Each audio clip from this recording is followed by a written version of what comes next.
Iniulat ng Star Talk nitong Sabado ang nakalathalang artikulo sa Philippine Entertainment Portal o PEP, ang hatol na guilty kay Rosana Roses ng Quezon City Regional Trial Court. Bunsod ito ng isinampang kaso ng breach of contract ng GMA noong 2005 laban sa dating Star Talk host.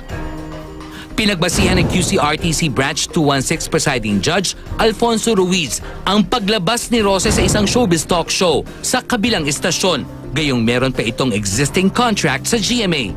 Dagdag pa ng hukuman ang pag-anunsyo ni Roses ng pagtalikod sa showbiz sa S-Files, dating programa sa GMA, ay hindi nangangahulugang terminated na ang kanyang kontrata sa naturang network. Dahil dito, pinagbabayad si Roses ng kabuuang 2 milyong piso.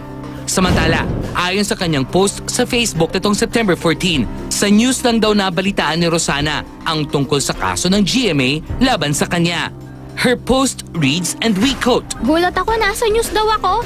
Galing ng timing ng mga... Pwede ba i-charge kay Bong Revilla yun? unquote, na ang kanyang tinutukoy ay ang liquidated damages na dapat niyang bayaran. Dagdag pa niya, and again we quote, War is a racket. Whichever way, pagkakakitaan pa rin tayong mga masa na akala nila tulog pa din. Pati ako gagawin yung pambulabog, ha? Pala kayo Civil case yan at alam ko di pa tapos yan. Ba't magbabayad ako ng 1.5 million? Milyon-milyon na ang naiakit ko sa inyo. GMA 7. Kaya naman may panawagan din si Rosana sa media.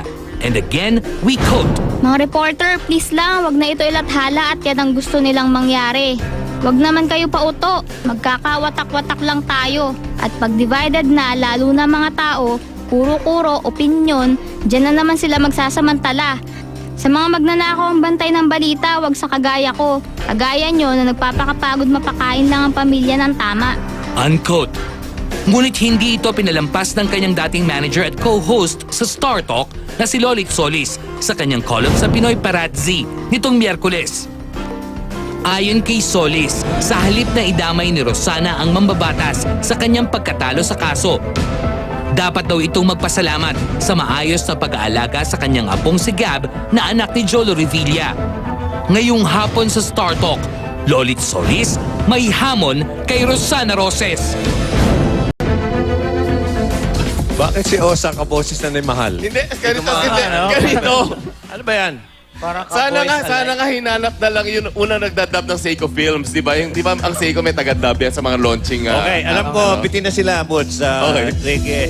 Up, darling. Cool lang. Huwag mainit ulo. Okay, hello. Mabuhay muna sa lahat ng Pinoy TV viewers. Maghintay kayo. All over the world. Tanong, una. Ako na mauna. Mauna ka na. Close ako dito Bakit pa sa tingin mo, Lolit, seryoso to, si Sen Bong ang pinagdidiskitahan ni Osang sa nangyari? Ginagawa niyang yung kaba ng yaman kay Bong. Ang dami-dami niyang utang kay Bong. Napaka-ingrato niyang tao. Di ba? Pinahiram siya ng sasakyan ni Bong. Hindi niya binalik. Ewan ko ngayon kung asa yung sasakyan. Anong model yan? Hindi, parang van, parang gamitin nga nung apo nila. Sigurado ka bang hindi na ibalik? I'm sure. Okay. Oo. Hindi, ingrato siyang tao. Bagay sa kanya maging laos at talunan.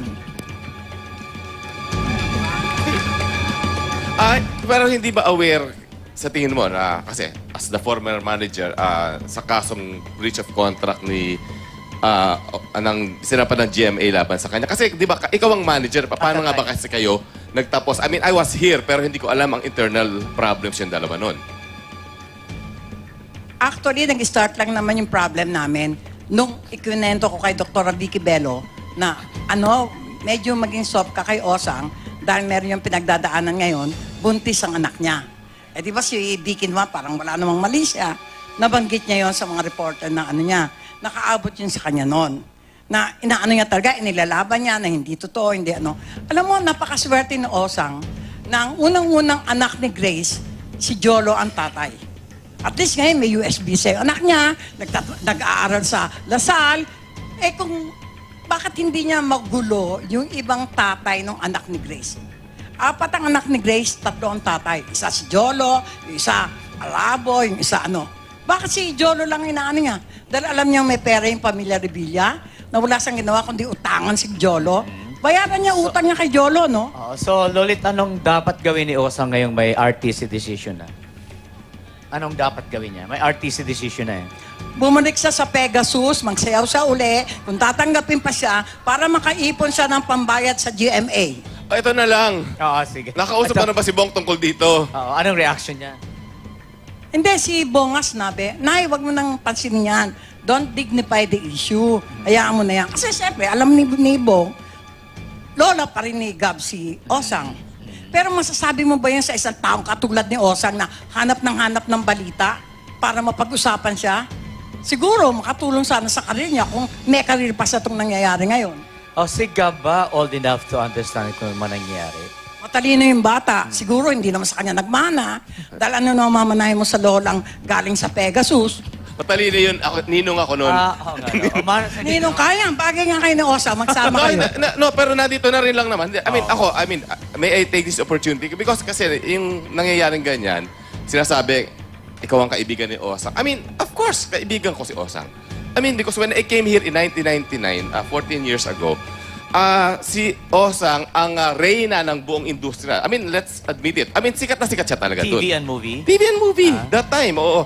I mean, she could have said no to my entry, but instead, she welcomed me. Ay, hindi mo sabihin, ang utak ng nalobong kay Rosana, hindi sa Hindi, GMA. nandun din. Pero, but she had the Pareho say. pa na kayo talaga ni Rosana. No, but Lolit, you have to admit. Joey, dito Okay, ka. ganito. If there's something ka talaga na itinuro mo sa akin, which I really appreciate, is to be a team player, which is required of a show like this because hindi naman aandar ang show na to na because of one person lang. So tinuruan mo ko paano maging team player and you also taught me how to take care of Osang because that time man okay pa kayo. So ngayon, I thank you for that because nagagamit ko rin naman yan ngayon. So kaya lang, hindi ko naman pwedeng sabihin, I don't say naman, Boots, Oo. na dahil sa meron kaming ni Rosana, maging ganun ka rin kay Rosana. Oo. Siyempre, iba naman yung pinakita niya sa'yo, iba yung pinakita niya sa akin. Basta sa akin, isa siyang walang utang na loob na babae na bagay sa kanya ngayon maging laos at talunan. ganito lang, Okay. respetuhan na lang tayo. Klaro dyan. Oo. Klaro. Basta ako, kaibigan ko pa rin siya. I mean, Lolit, meron ka bang betchin? Alam mo ba yung betchin? Meron ka bang MSG? Ano bedsheet? May Ano MS yun? Message. Ano yan? Message. Para Kay kay Rosana? Osang. Osang, oh. Alam mo, tumahimik ka na lang. Kasi habang nagsasalita ka, lalo mong binabaon ang sarili mo dun sa putikan pinanggalingan mo. Wala nang nakakaalala ng Pegasus eh. Ngayon, naalala ko na naman. Pero kung hindi ka nagsalita, sana nakalimutan ko na yun. Tumahimik ka na. Anong year ka nandun? sa Nung ginawa managers, Sa StarTalk, anong year ka na sa StarTalk? Siyempre, from the start. Okay, original ka. 1995. Oo. Si Osang ba Original. 1996. Hindi, ang urig talaga, Pangatlo na si siya eh. Chris Aquino at saka si Don Sulveta. Bago pa lang siya. Oo. Tsaka si Camilo Boy, pero Talagang